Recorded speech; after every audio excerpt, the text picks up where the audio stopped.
Welcome and welcome back to my channel Vivas fashion. আমি dahlia Kaliaganj থেকে বলছি।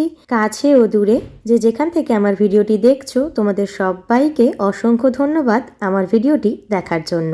তোমাদের সকলকে সাথে নিয়ে সকাল থেকে আবারও একটা নতুন ব্লগ স্টার্ট করলাম।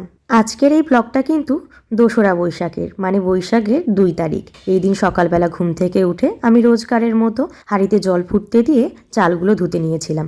চালগুলোকে ভালো করে পরিষ্কার করে ধুয়ে নিয়ে এবার কিন্তু হাঁড়িতে ঢেলে দেবো, আর তারপরে ভাতটা ফুটলেই আমার ভাত হয়ে যাবে। তো চলো কি করছি সব শেয়ার করব।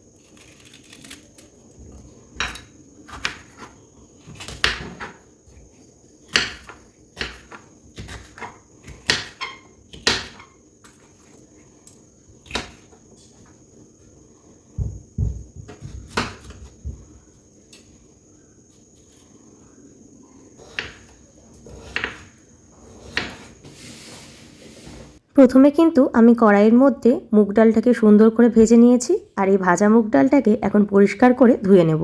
আমি কিন্তু মুগ ডাল ভাজার পর তারপরেই ধুই। আর এবার কিন্তু কতগুলো চপিং করার ছিল সেগুলো করে নিয়েছি, তোমরা তো দেখতেই পেলে। আজকে কিন্তু ডালে আমি দেব ক্যাপসিকাম, আর তার সাথে কোয়াশ, একটা গোটা কোয়াশ, আর তার সাথে 2টো ক্যাপসিকাম। এই দিয়ে আজকে সবজি ডাল হবে আমার ছেলের জন্য। এই সবজি ডালটা কিন্তু প্রতিদিন আমার মেনুতে থাকবেই, এটা একদম মাস্ট। ডালটা কিন্তু আমি 1-2 দিন পর পর চেঞ্জ করি, কোনোদিন মুগ ডাল তো কোনোদিন মুসুর ডাল। আর মুগ ডালটা করলে তোমরা তো দেখতেই পেলে আমি আগে ভেজে নিয়ে করি, আর মুসুর ডালটা কিন্তু ভাজার প্রয়োজন পড়ে না, মুসুর ডালটা ডাইরেক্ট সেদ্ধতে বসিয়ে দিই। আর সবজিটাও কিন্তু চেঞ্জ হয়, আজকে যেমন কোয়াশ আর ক্যাপসিকাম দিয়েছি। এছাড়া কিন্তু কখনো কখনো আমি কাঁচা পেঁপে দিই, আর যেমন গাজর থাকলে গাজর, কখনো ঝিঙে, আবার কখনো শুধু কোয়াশ, এসব দিয়েই করি। আর শীতের দিন কিন্তু পালং শাক থেকে শুরু করে মূলো, বিট, এ সমস্ত কিছু দিতে পারি। তবে গরমের সময়টা একটু সমস্যা হয়, এই সময় কিন্তু আমাকে কাঁচা পেঁপে, কোয়াশ আর ঝিঙের উপর ভরসা করে থাকতে হয়। ডালটা দিয়ে দিয়েছি প্রেসারে, এবার কিন্তু জল দিয়েছি। এবার কিন্তু সমস্ত সবজিগুলো ঢেলে দেবো, আর এটা এমনভাবে সেদ্ধ করতে হবে যাতে ডালের সাথে এটা সম্পূর্ণ মিশে যায়, তাহলে কিন্তু বাচ্চা বুঝতেও পারবে না তুমি ডালের মধ্যে সবজি খাইয়ে দিয়েছো।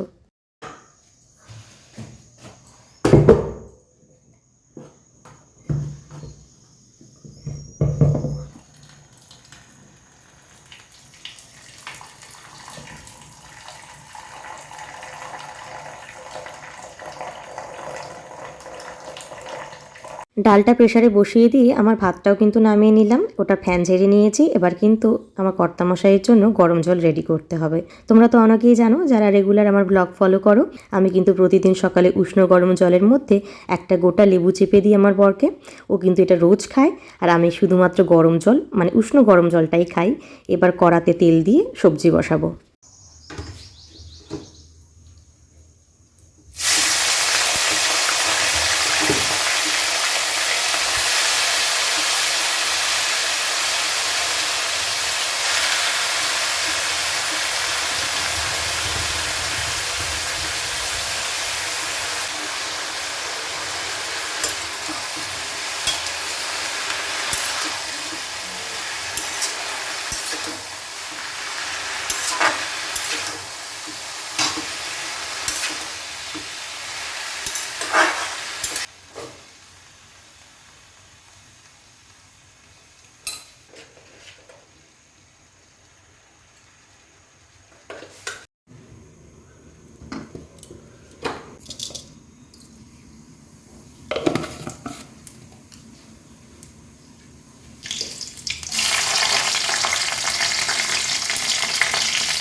এখন বাজে ঘড়িতে 7টা 10। আর আমার ভাত হয়ে গেছে, ডালটা সেদ্ধ করে নিয়েছি। এটা হচ্ছে মুগ ডাল, কোয়াশ আর ক্যাপসিকাম দিয়ে করেছি। আর এখানে আলু ভাজতে দিয়েছি। আর এখানে হচ্ছে তেতো শাকের ভাজা, এটা করতে দিয়েছি। এই শাকটা আমার একদমই খেতে ভালো লাগে না, প্রচণ্ড একটা বিকট গন্ধ আর তেতো হয় এটা। তো এটা একটু সামান্য 5 ফোড়ন কাঁচা লঙ্কা ফোড়ন দিয়ে এটা না কেমনই হবে। আমি যদিও করিনি এর আগে, বলে বলে দিল আমাকে যে এরকম করে করতে হয়, আমি করছি। আর একটা বিকট গন্ধ ছাড়ছে, বিশ্বাস করো।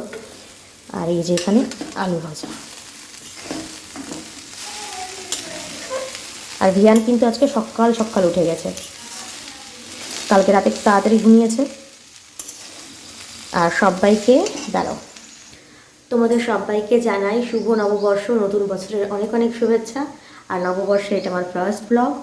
তো কালকে ছিল নববর্ষ, আজকে হচ্ছে 2রা বৈশাখ। তো আজকে আমি সকাল থেকে ব্লগটা স্টার্ট করছি, কালকে কোনো ব্লগ করিনি। কালকে দিনটা আমি আমার মতো করে নিজের মতো করে কাটিয়েছি। তো চলো দেখি ভিয়ান কী করছে। এদিকে এরা দুজন পড়তে বসেছে। ভিহান লিখছে এখন হিন্দি, আর এদিকে পায়েল পড়তে বসছে।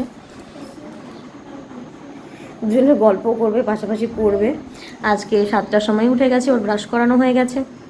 আজকে একটু তাড়াতাড়ি উঠেছে, কারণ কালকে রাতে তাড়াতাড়ি ঘুমিয়েছে।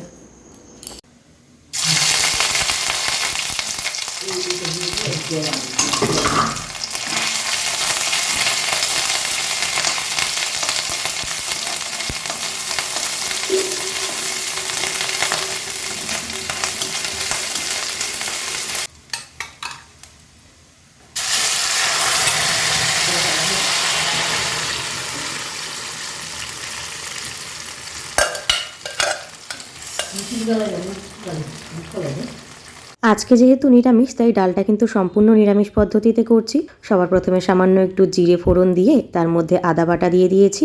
জিরে আর আদার সম্পূর্ণ একটা সুন্দর গন্ধ যখন ছাড়বে, মানে অ্যারোমাটা যখন বেরোবে, তখন কিন্তু সবজি সমেত ডালটা দিয়ে দিতে হবে। সবজি সমেত ডালটা দিয়ে তার মধ্যে পরিমাণ মতো নুন হলুদ দিয়ে সুন্দর করে ডালটাকে নেড়ে চেড়ে নেব। আর তারপরে কিন্তু একটু ফুটতে দিলেই তৈরি হয়ে যাবে সুন্দর সবজি ডাল। এই যে আমার সবজি দিয়ে ডাল, ক্যাপসিকাম দিয়েছি, কোয়াশ দিয়েছি। সবজি ডালটা এখন ফুটবে। আর এটা হচ্ছে আলু ভাজা, প্রায় হয়ে এসছে, তাও একটু ভাজবো। তো এই হচ্ছে আজকে নিরামিষ, বৃহস্পতিবার, আজকে নিরামিষ লাঞ্চ।